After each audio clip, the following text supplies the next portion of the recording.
რუსეთის პრეზიდენტი ვლადიმერ პუტინი ოკუპირებული აფხაზეთის თვითაღირებულ პრეზიდენტ ბატრა გუმბაშს შეხვდა. რუსეთი მზადაა გააგრძელოს თანამშრომლობა აფხაზეთთან როგორც ეკონომიკურ, ასევე ჰუმანიტარულ სფეროებში. რუსეთი და აფხაზეთი ტურისტული ნაკადების გაზრდას გეგმავენ. ბოლო 1 წლის განმავლობაში ზრდა მნიშვნელოვანი იყო.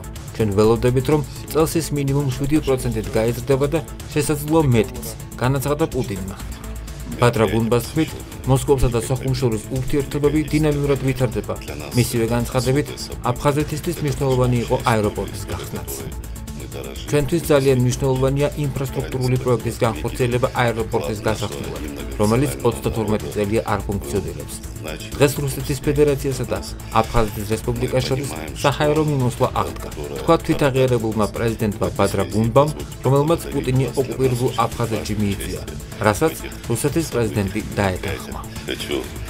Пригласить от своего имени, от народа Абхазии посетить нашу республику в любое удобное для вас время. Мы вас искренне ждем, надеемся, что вы примете это приглашение.